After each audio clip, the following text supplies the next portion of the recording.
विद्यार्थियों व्याकरण विषय के अंतर्गत आप पढ़ रहे थे कारकम, यानी कि कारक किसे कहते हैं और कितने होते हैं, ये सभी आपने पहले भाग में पढ़ लिया था।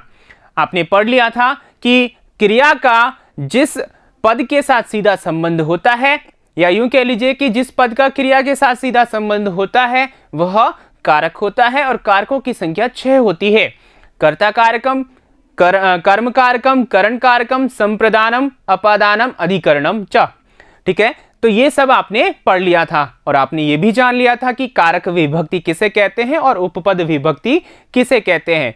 तो ये सब जानने के उपरांत विद्यार्थियों इस भाग में, भाग 2 में हम पढ़ने वाले हैं द्वितीया उपपद विभक्ति, यानी कि द्वितीया जो उपपद विभक्ति होती है, यहां पर कौन कौन से ऐसे अव्यय हैं, कौन कौन से ऐसे पद हैं जो इस विभक्ति यानी द्वितीया विभक्ति के अंतर्गत आते हैं या प्रयोग किए जाते हैं, ये सभी हम इस भाग में पढ़ने वाले हैं। तो विद्यार्थियों कॉपी पेन आपके साथ में होंगे, आपके हाथ में होंगे, चूंकि पिछले वीडियो में 2 प्रश्न में आपको देकर गया था, तो बारी आ जाती है उनको जांचने की। तो आइए एक बार उत्तर की जांच कर लेते हैं और आगे बढ़ेंगे द्वितीया उपपद विभक्ति के साथ। यहां पर देखिए विद्यार्थियों, अभ्यास प्रश्नों के अंतर्गत आपको दिए गए प्रश्न थे संस्कृते कति कारकाणि भवन्ति कानि च। संस्कृत में कितने कारक होते हैं और कौन से होते हैं, यह प्रश्न था।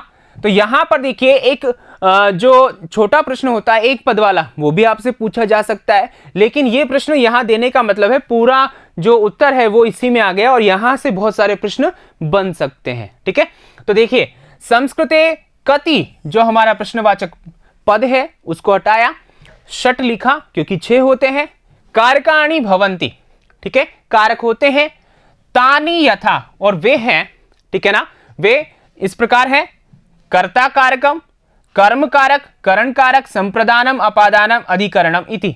ठीक है ना, ये 6 कारक आपके सामने है।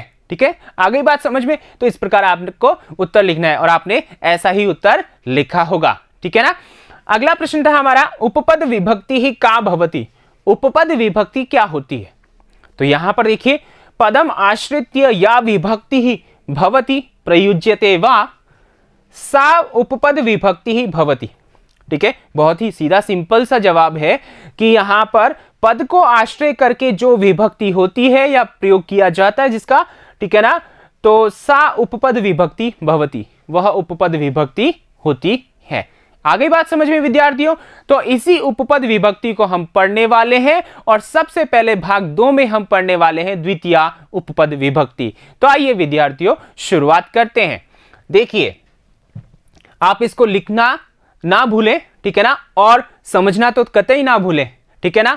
और कहां लिखेंगे आप, दिमाग में और कॉपी दोनों में, ठीक है ना। तो आइए शुरुआत करते हैं। निम्नलिखिता नाम अव्यया नाम योगे द्वितीया विभक्ति भवति। जो निम्नलिखित अव्यय है, ध्यान रखना ये अव्यय है और इन्हीं को हम यहां पद के रूप में पढ़ रहे हैं। तो अव्यया नाम योगे, इन अव्ययों के योग में द्वितीया विभक्ति ही भवति। कौन सी विभक्ति होती है, द्वितीया विभक्ति होती है। देखिए पहला अपने पास में है, पहले इनको याद कर लीजिए, समझ लीजिए, ठीक है। अभितः, अभितः का मतलब होता है दोनों ओर। जैसे कि मैं यहां खड़ा हूं, मेरे दोनों ओर, ठीक है, मेरे इधर भी और मेरे इधर भी, तो दोनों ओर। आ गई बात समझ में। तो ये अभितः हो गया। परितः चारों ओर, ठीक है ना, यानी कि मेरे चारों ओर, ठीक है, समझ में आ रहा है। आप अगर खड़े हैं तो आपके चारों ओर, ठीक है। तो यहां अभितः दोनों ओर, परितः चारों ओर। उभयतः यानी कि दोनों ओर, उभयतः का मतलब भी दोनों ओर होता है। सर्वतः इसका अर्थ होता है सभी ओर, सभी ओर या चारों ओर, ठीक है ना। फिर है समया, पास में, निकषा पास में, ठीक है ना। यहां पर एक ही अर्थ में 2-2 अव्यय प्रयोग किए गए हैं, ध्यान रखिएगा, ठीक है ना। तो आपके लिए सहूलियत होगी, समया निकषा यानी कि दोनों जो है अव्यय वह एक ही अर्थ में प्रयोग हो रहे हैं। इसी प्रकार देखिए हा और धिक, ये भी क्या है, धिक्कार या किसी को धिक्कारने के अर्थ में इनका प्रयोग किया जाता है। तो यहां हा और धिक, ठीक है ना, ये जो है क्या है, अव्यय है।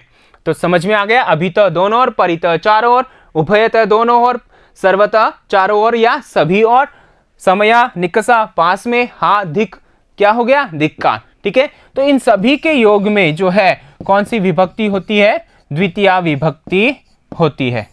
ठीक है ना, कौन सी विभक्ति विद्यार्थियों? द्वितीया। तो आप अच्छे से याद कर लीजिएगा इनके साथ में कौन सी विभक्ति होती है। आगे बात समझ में? तो आइए आगे चलते हैं। अब ये अर्थ आपने जान ही लिया है। ठीक है, तो अब यहां पर देखिए वाक्य प्रयोग हम देखने वाले हैं। ठीक है, अब यहां पर अभितः सबसे पहले लेते हैं। अभितः को लेते हैं तो देखिए, ग्रामम अभितः पर्वताः सन्ति, एक वाक्य है। गांव के दोनों ओर पर्वत है। इसका हिंदी अनुवाद इस प्रकार है, गांव के दोनों ओर पर्वत है। अब यहां आपके मन में सवाल हो रहा होगा कि सर यहां पर किस पद में हम द्वितीया करें? तो यहां आपका ये जो सवाल है वो इस प्रकार इस उत्तर के रूप में समझे कि यहां जैसे मान लीजिएगा कोई भी व्यक्ति है, ठीक है ना, समझ में आ रहा है? कोई व्यक्ति है या कोई स्थान है, ठीक है, समझ में आ रहा है? तो जो व्यक्ति या स्थान है उसके दोनों ओर, उसके चारों ओर, यानी कि इसके दोनों ओर, ठीक है, यानी कि ये जो आपने समझा ये विषय वस्तु आपकी है, ठीक है ना, ये संज्ञा जो आपकी है वह इसके दोनों ओर, तो ये जो बीच में आ रहा है इसके दोनों ओर, तो इसमें आपको क्या करनी है? द्वितीया करनी है। अब वो चाहे व्यक्ति आए या चाहे कोई वस्तु आए, आ रही है, या कोई स्थान आए, आ रही बात समझ में?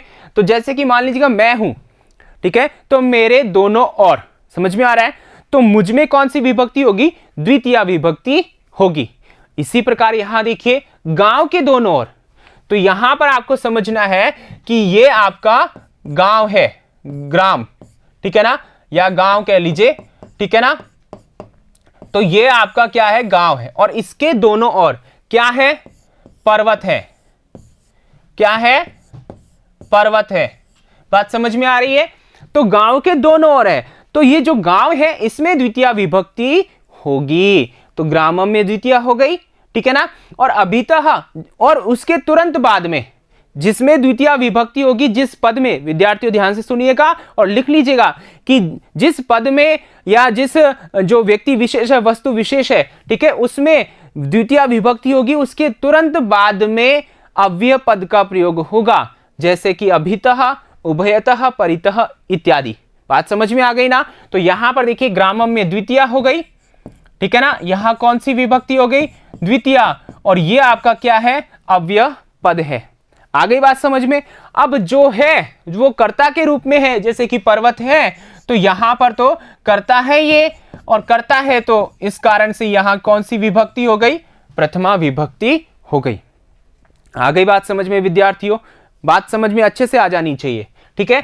दूसरा वाक्य देखिए, मार्गम अभितः गृहाणि सन्ति, यानी कि यहां मार्ग के दोनों ओर है, तो मार्गम द्वितीया, अभितः यानी कि दोनों ओर, मार्ग के दोनों ओर, गृहाणि यानी घर, सन्ति यानी कि है, ठीक है, समझ में आ गया? तो यहां पर यह बात आपको अच्छे से समझना है कि यहां जो कर्ता होगा वो कैसा है? कैसा होने का मतलब, एक वचन है तो क्रिया एक वचन आएगी, ठीक है ना, और क्या है? द्विवचन है तो क्रिया भी द्विवचन, और बहुवचन है तो क्रिया भी बहुवचन आएगी, और जिस पुरुष में है क्रिया भी उसी पुरुष की आएगी। आ गई बात समझ में? आगे देखिए, उभयतः, जैसे अभितः हुआ, ठीक है, वैसे उभयतः, चूंकि अभितः का मतलब होता है दोनों ओर, क्या होता है? दोनों, ठीक है, और, समझ में आ गया? उसी प्रकार इसका अर्थ भी दोनों ओर होता है, ठीक है। आगे देखिए, विद्यालयम उभयतः पुष्प वाटिका अस्ति, विद्यालय है, विद्यालय के दोनों ओर पुष्प वाटिका है, ठीक है, विद्यालयम उभयतः पुष्प वाटिका अस्ति, समझ में आ गया? फिर आगे देखिए, तो यहां विद्यालय में द्वितीया है, इसी प्रकार देखिए, ग्रामम उभयतः, गांव के दोनों ओर, पर्वताः सन्ति, गांव के दोनों ओर पर्वत है, चाहे अभितः लगाओ चाहे उभयतः लगाओ, बात एक ही है, अर्थ दोनों ओर ही आएगा, और दोनों में द्वितीय विभक्ति होती है। आ गई बात समझ में? अब आगे देखिए, परितः, परितः का मतलब होता है चारों ओर, ठीक है, ग्रामम परितः वनम अस्ति, ठीक है, यहां देखिए पर्वत थे, समझ में आ रहा है, और यहां जो आपका गांव है, ठीक है, और संस्कृत में आप लिखे हैं तो ग्रामम, ठीक है, तो यहां द्वितीय है, और ये गांव है, इसके चारों ओर, ठीक है ना, इसके चारों ओर क्या है? जंगल है, वन है, क्या है? वन है, तो यहां जो गांव है उसमें द्वितीय आ गई, ठीक है ना, इसमें क्या हो जाएगी? इसमें द्वितीय हो जाएगी आपकी, ठीक है, ये द्वितीय हो गई, तो अब यहां पर देखिए ग्रामम परितः, गांव के चारों ओर वनम अस्ति, वन है। उसी प्रकार गृहम परितः जलम अस्ति, घर के चारों ओर जल है। ठीक है ना। सर्वतः, चारों ओर या सभी ओर। इसी प्रकार होगा पुष्प वाटिकाम सर्वतः वृक्षाः सन्ति, कोई पुष्प वाटिका है। ठीक है ना। पुष्प वाटिका मतलब बगीचा, फूलों की जो वाटिका होती है। ठीक है ना। तो उसके चारों ओर क्या है, वृक्ष है। आगे बात समझ में। फिर है विद्यालयम सर्वतः वृक्षाः सन्ति, विद्यालय के सभी ओर या चारों ओर वृक्ष है।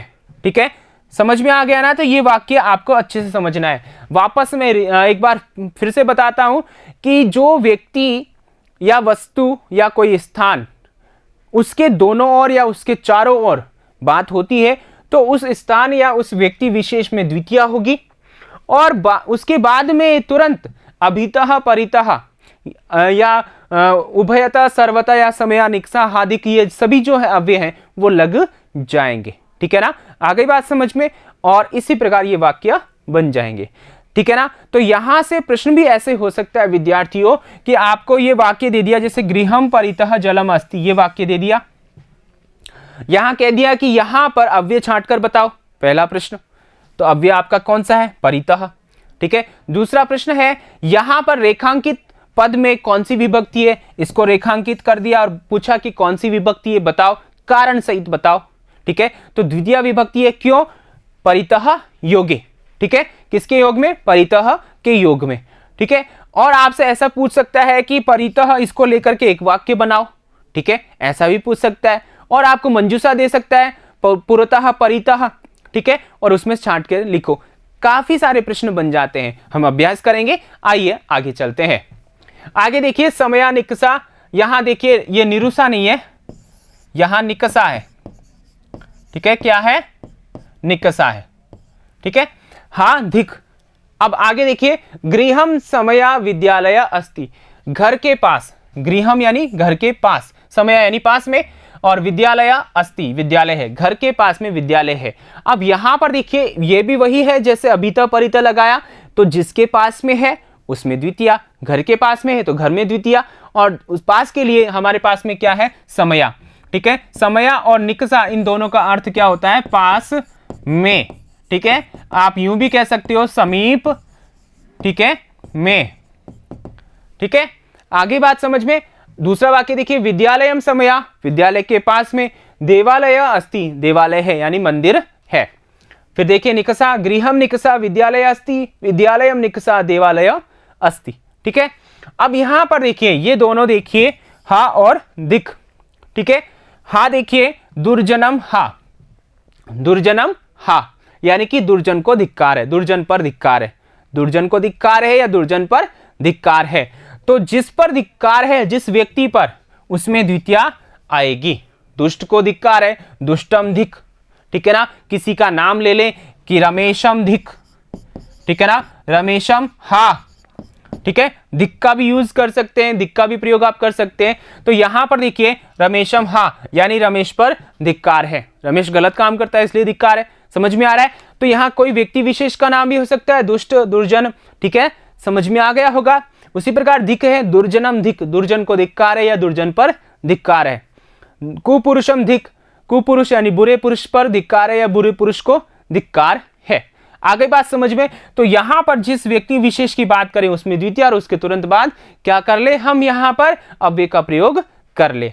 आगे बात समझ में। इसके अलावा विद्यार्थियों यहां पर देखिए एक अव्यय और होता है अपने पास में, विना। क्या होता है, विना। ठीक है ना, विना यानी के बिना, विना यानी के बिना। अब यहां इस विना के अंतर्गत विद्यार्थियों द्वितीया भी होती है, तृतीया भी होती है और पंचमी भी होती है। तीन विभक्तियां यहां पर होती है। लेकिन यहां पर हम द्वितीया पढ़ रहे हैं तो द्वितीया के आधार पर हम पढ़ें विना यानी के बिना। तो वाक्य क्या बनेगा, आप सोच सकते हैं, आपको आ गया होगा समझ में कि जिसके बिना हम बात करें उस व्यक्ति में द्वितीया हो जाएगी। जैसे कि हम लिखें, यही लिख देता हूं, रामम विना लक्ष्मणः न खादति। ठीक है, ये वाक्य हुआ, यहां समझने की कोशिश करना। रामम विना, राम के बिना लक्ष्मण नहीं खाता है। ठीक है ना, समझ में आ गया। तो के बिना के अर्थ में बिना जो है अव्यय है, इसमें द्वितीय हो गई, तो जिसके बिना बात हो रही है उसमें द्वितीय आ जाएगी, जैसे कि रामम में आ गई। बात समझ में आ गई ना। तो ये आपकी द्वितीय विभक्ति हो गई है। और यहां पर आपने क्या समझा, अभितः, परितः, समया, निकषा, हा, धिक, इसके अलावा उभयतः और सर्वतः।